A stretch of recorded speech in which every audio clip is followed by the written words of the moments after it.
Hello everyone, Shri शिवाय नमस्तुभ्यम। कैसे हैं आप सब? आई होप आप सब बहुत अच्छे होंगे, स्वस्थ होंगे, मस्त होंगे। मैं भी बहुत अच्छी हूँ। तो जी, दिन है शनिवार का और अभी सुबह का टाइम है। तो मेरे मतलब जितने भी मेरे वीडियो होती है ना, वो मॉर्निंग का ही मैं ज़्यादा अपना रूटीन शेयर करती हूँ, क्योंकि मॉर्निंग के टाइम पे काम भी बहुत ज़्यादा होते हैं। और सुबह से लेकर दोपहर तक का पूरा रूटीन मैं शेयर करती हूँ कि कैसे कैसे मेरा बिज़ी रूटीन सुबह का होता है। तो यहाँ पे सुबह का ही टाइम है और अभी जो है सुबह में ही हस्बैंड का नाश्ता और लंच रेडी कर रहे हैं। सबके घर में होता होगा, हर एक औरत यही करती होंगी कि सुबह में सबसे पहले बच्चे का और हस्बैंड का टिफ़िन ही रेडी करना होता है हमें, क्योंकि इसके बाद जैसे कि घर को साफ़ करना, घर को क्लीन करना, घर व्यवस्थित करना, बाकी के जितने भी काम होते हैं, कपड़े धोना, झाड़ू पोछा करना, ये काम ना बाद में भी हो सकते हैं। हस्बैंड और बच्चे के ऑफिस या स्कूल जाने के बाद भी हो सकता है, लेकिन उनका टिफ़िन रेडी करना और उनका नाश्ता रेडी करना, ये तो सबसे पहले काम होता है। अगर हम 4 बजे 5 बजे सुबह में उठ जाते हैं तब तो ठीक है, तब तो मतलब मान लीजिए झाड़ू लग जाता है, नहा के पूजा करके फिर टिफ़िन रेडी करो। लेकिन जिस दिन ना थोड़ा सा लेट सो के उठते हैं ना, उस दिन तो पहले टिफ़िन ही रेडी करना होता है। तो यहाँ पे रेडी हो चुका था, हस्बैंड का टिफ़िन भी मैं पैक कर दी थी और अभी जो है हस्बैंड चले गए थे ऑफिस और मैं नहाई नहीं हूँ। अभी झाड़ू भी नहीं लगा है मेरा। वैसे झाड़ू कभी पहले लग जाता है, कभी बाद में लग जाता है, जैसा टाइम होता है वैसे मैं काम करती हूँ। और जैसे ही हस्बैंड बाथरूम से निकले थे नहा के, वैसे ही पापा नहाने चले गए थे, क्योंकि पापा ना सुबह जल्दी नहाते हैं और जल्दी पूजा करते हैं और उनको ना 8:30 बजे दवा खानी होती है। एक तो खाली पेट खाना होता है, एक 8:30 बजे नाश्ता करने के बाद खाना होता है। तो इसीलिए ना पापा का भी नाश्ता रेडी करना होता है। तो यहाँ पे मैं चना, साथ में क्या कहते हैं, सेब था, अनार था और चना और गुड़ में दे दी हूँ उनको सुबह खाने के लिए। तो अभी इसको खा लेंगे, उसके बाद फिर वो अपना दवा खाएंगे। तो गाइज़, किसी किसी की ना सोच इतनी ज़्यादा गंदी होती है कि मैं क्या बताऊं। और मुझे कोई फ़र्क नहीं पड़ता कि लोग क्या सोच रहे हैं, क्या नहीं सोच रहे हैं। मुझे जो करना होता है ना, मैं वही करती हूँ। जो मेरा दिल करता है ना, मैं वो करती हूँ। बाकी दुनिया क्या कह रही है उससे मुझे कोई फ़र्क नहीं पड़ता है। मेरे सामने जो आके बोलेगा, मेरे मुँह पे जो बोलेगा, फिर वो सुनेगा। मतलब क्या सही है क्या नहीं सही है। बाकी पीठ पीछे कौन क्या कह रहा है, मुझे इससे कोई भी फ़र्क नहीं पड़ता।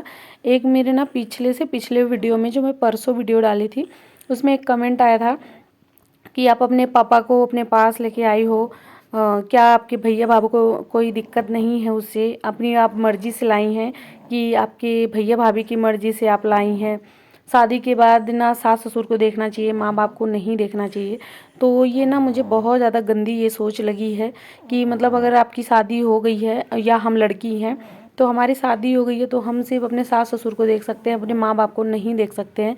ये तो ना सोच बहुत ज़्यादा गंदी है। ये पहले के ज़माने में होता रहा होगा, बट आज का ज़माना ना बहुत ज़्यादा आगे निकल चुका है। लड़की लड़का हर कोई एक समान ही होता है माँ बाप के लिए। तो मैं ये बताना चाहती हूँ कि मेरे पापा यहाँ पे आए हैं, मेरे भैया भाभी सबकी मर्ज़ी से ही आए हैं। मेरे भैया खुद ही पापा को यहाँ भेजे हैं, क्योंकि मेरे हस्बैंड ऑप्टोमेट्रिस्ट हैं, मतलब आँखों का वो देखते हैं, आँखों का। तो उनको थोड़ा सा ना नॉलेज है इन सब चीज़ों का, दवाई का, डॉक्टर का, हर एक चीज़ का। तो मेरे भैया बोले कि पापा दिल्ली जाएंगे, दिल्ली थोड़ा सा नज़दीक भी है हमारे यहाँ से, रात को बैठो सुबह पहुँच जाओ। और मेरे भैया ना बेंगलोर में रहते हैं, तो बेंगलोर ज़्यादा दूर है। घर पे मेरी भाभी अकेले रहती हैं, तो इसकी वजह से ये सब सोच के ये बोला गया कि आप दिल्ली जाओ, दिल्ली नज़दीक भी है, एक दिन में जाओगे, एक दिन में वापस आ जाओगे। और दूसरी बात कि मेरे हस्बैंड को इन सब चीज़ों का बहुत ज़्यादा नॉलेज है, तो वो अच्छे से डॉक्टर को दिखा के अच्छा सा इलाज करा देंगे। तो यही सब सोच के ही मेरे भैया भाभी खुद पापा को यहाँ पे भेजे हैं, ना कि मैं ज़बरदस्ती लेके आई हूँ। और रह गई भाई बहनों की बात, तो मुझसे मेरी 4 बहनें बड़ी हैं और 2 भाई मुझसे बड़े हैं, मैं सबसे छोटी हूँ। तो सबकी मर्ज़ी के हिसाब से ही पापा यहाँ पे आए हैं। और उस कमेंट का ना एक रिप्लाई भी गया था कि क्या अगर हमारी शादी हो गई है तो क्या हमें माँ बाप को छोड़ देना चाहिए, उनको रोड पे छोड़ देना चाहिए क्या, या फिर मतलब हमेशा सास ससुर का ही ध्यान देना चाहिए। तो वो रिप्लाई मुझे बहुत ज़्यादा अच्छा लगा कि मेरे साइड से कोई तो उनको रिप्लाई किया। मैं तो कुछ बोली ही नहीं, क्योंकि मुझे लगा ही नहीं कि ये जवाब देना चाहिए। अपनी अपनी सोच है और दुनिया क्या सोचती है मुझे कोई फ़र्क नहीं पड़ता इन सब चीज़ों से। रह गई सास ससुर की बातें, तो मैं सबको देखती हूँ, मैं अपने सास ससुर को भी देखती हूँ, मैं अपने माँ बाप को देखती हूँ। पहली बात, मेरे पास माँ नहीं है, मेरी मम्मी 3 साल पहले एक्सपायर हो गई। सब कुछ मिला के सिर्फ मेरे पापा ही बचे हैं। और एक बहू ना कितना भी सास ससुर का कर लेगी ना, फिर भी उनका मन नहीं भरेगा, कुछ ना कुछ कमियां ही रहेंगी। और एक बेटी अगर थोड़ा सा भी कर देना माँ बाप का, तो माँ बाप को ना बहुत ज़्यादा अच्छा लगता है।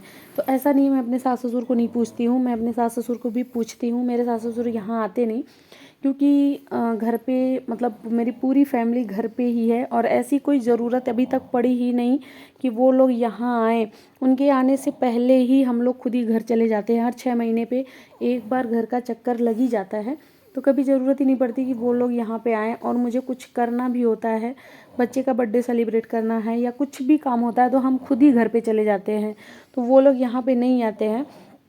और रह गई मेरे पापा की बात, तो मेरे पापा सिर्फ और सिर्फ दवा कराने आए। मेरे पापा की बहुत ज़्यादा तबीयत ख़राब थी, मतलब एक तरह से कह लिया जाए कि वो दोबारा उनको ज़िंदगी मिली है, ऐसी स्थिति मेरे पापा की हो गई थी। तो सिर्फ वो दवा कराने आए हैं, उनको खुद ही नहीं पसंद है कि वो बेटियों के घर जाके रहे। तो अगर आपको मेरी बात समझ में आ गई हो तो मतलब बहुत ही अच्छा है, बाकी अगर नहीं समझ में आ रही तो आप अपनी सोच को ऐसे ही बरकरार रख सकती हैं कि मतलब अगर बेटी है तो फिर माँ बाप को नहीं देख सकती, सिर्फ सास ससुर को ही देख सकती है। और मेरे सास ससुर अभी यंग है, ऐसा नहीं है कि वो बीमार है या फिर बहुत ज़्यादा हमें उनकी ज़रूरत है, ऐसा नहीं है। अभी वो खुद सक्षम है। मेरे ससुर जी अभी खुद जॉब करते हैं। मेरी सासू माँ भी मतलब यंग भी नहीं कह सकते, हाँ ठीक ठाक है। भगवान करे उन लोगों का स्वास्थ्य हमेशा बना रहे, दोनों लोगों का। मैं तो खुद ही चाहती हूँ कि कभी मेरे मम्मी बाबूजी मतलब मेरे सास ससुर का कभी तबीयत ना ख़राब हो, वो खुद अपने दम पे अपने पैरों पे ही रहें। हाँ, जिस दिन हमें मतलब उनको हमारी ज़रूरत पड़ गई, उस दिन मैं खुद ही या तो यहाँ से चली जाऊँगी या तो उनको खुद उठा लाऊँगी। हमें ऐसा शिक्षा मिला है कि माँ बाप को कभी छोड़ना नहीं चाहिए, लेकिन अगर माँ बाप मतलब उस लायक हैं, उस काबिल हैं, तो भगवान करे उनका स्वास्थ्य बना रहे, वो अपना खुद का ध्यान रख सके। और उनका ध्यान रखने के लिए मेरे जेठानी जी और मेरे जेठ जी खुद उनके पास में ही हैं। हम हर 6 महीने पे जाते हैं, ऐसा नहीं है कि हम 1 साल 2 साल 4 साल हम जाते ही नहीं, पूछते नहीं, ऐसा कुछ भी नहीं है। तो माँ बाप सास ससुर हमारे लिए बराबर हैं। दूसरी बात कि माँ बाप हमें जन्म देते हैं और शुरू से ही पाल पोस के इतना बड़ा किए हैं। सास ससुर तो अभी कुछ टाइम पहले ही मिले हैं, 2 साल 4 साल पहले ही मिले हैं। तो सास ससुर भी जैसा व्यवहार करते हैं ना, उस हिसाब से हमारे मन में उनके प्रति प्रेम होता है। अगर अच्छे से माँ बाप बन जाते हैं तो हमारे प्रति भी प्रेम होता है, नहीं बन पाते हैं तो हमें भी प्रेम उतना प्यार नहीं हो पाता है उनसे। लेकिन मेरे सास ससुर अच्छे हैं, इसलिए मैं भी मतलब बहुत ज़्यादा करीब हूँ उन लोगों के। तो यहाँ पे हो गया था शाम का टाइम, और अभी जो है मैं यहाँ पे चाय बनाई हूँ, साथ में है गर्म पानी, साथ में मतलब शाम का ही टाइम हो गया है, तो पापा और हस्बैंड दोनों लोग बैठे हैं। गर्म पानी दे दी हूँ और मैं चाय बना दी हूँ। यहाँ पे जो है अभी बन गया था मेरा डोसा बनाने वाली हूँ, तो मैं डोसा का जो है मसाला मैं रेडी कर चुकी थी। और अभी जो है यहाँ पे मैं बना रही हूँ सांभर। पहले कोई प्लान नहीं था सांभर बनाने का, सिर्फ डोसा था और साथ में मैं चटनी कर देती। तो अभी जो है मतलब सब लोग बोले कि नहीं सांभर भी बना दो, तो सब कुछ था। बस मैं क्या की ना, फटाफट से सब्जियां काटी, जैसे कद्दू, बीन्स, साथ में गाजर, यही सब कुछ डाल के और दाल में डाल के मैं सीटी लगा दी थी। यहाँ पे मैं ना सांभर के लिए मसाला रेडी कर रही थी। बस वही बेसिक तड़के थे, जैसे कड़ी पत्ता था, साथ में हींग और राई, लाल मिर्ची, उसके बाद सारे मसाले मतलब सांभर मसाला, हल्दी और साथ में थोड़ा सा धनिया का पाउडर, बस इतना ही डाल के तड़का लगा दी हूँ मैं सांभर में। और इमली का इसमें पानी ज़रूरी है डालना, तभी जाके सांभर का टेस्ट आता है। तो यहाँ पे ना मैं सांभर बना चुकी थी, एक साइड में कर दी, उबाल भी बहुत अच्छा वाला आ गया था।